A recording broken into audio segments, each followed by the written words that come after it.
have you changed your mind or had any insights since we last spoke, or come to any different conclusions related to fasting?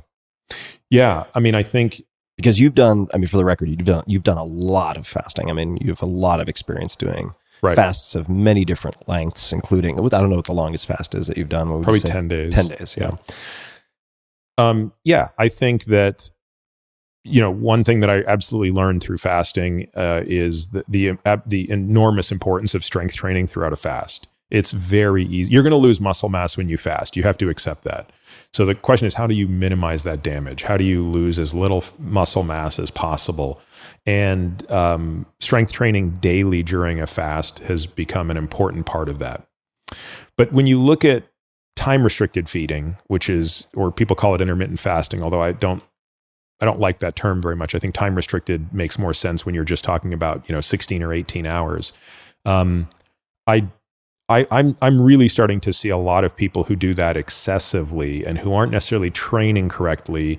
They lose weight, but they're losing muscle more than they would want to see. And, we just had a patient who we did a DEXA scan on last week. And it was probably the first one we've done in 18 months on him. And in that 18-month period, his body weight had not changed. Maybe he was a bit lighter, actually. He might have lost 4 pounds. But his body fat was so high, I almost fell off my chair. And he doesn't look chubby, right? But it speaks to how much muscle he's lost. So his body fat went from about 18% to 30%. Yikes. Which was, it's just a totally unacceptable amount of fat for someone his age. And his visceral fat went up, which I actually care more about than body fat. We can talk about that later. But his visceral fat also went up. So, this is a guy who has religiously been doing his time-restricted feeding every day, but he doesn't really lift weights. He walks and, does some yoga and stuff like that, but he's not doing strength training. So I think in a person like that, there's a real downside to too much time-restricted feeding. And even for myself, like in the last 4 or 5 months, I did a DEXA back in January, and I hadn't done one in years. And from January to the last period that I had done a DEXA, my body weight was almost identical. Maybe I was 2 pounds lighter this year versus the last time, but my body fat was up. I think I went from 10 to 16% body fat. And again, you could say, well, 16 is not the end of the world, but that was a significant loss of muscle and gain of fat.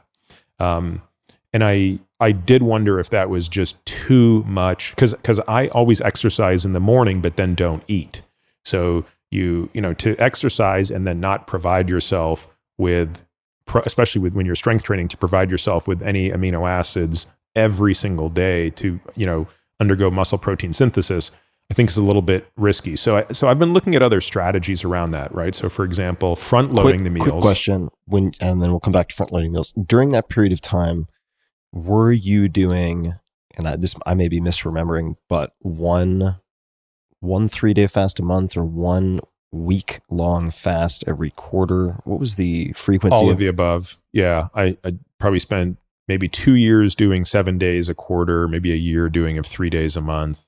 But in between, it's also doing lots of time restricted. Mm-hmm.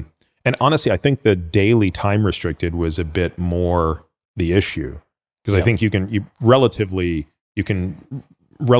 the 3-day fast a month with a lot of lifting, I didn't sense I lost a lot of muscle during that period of time.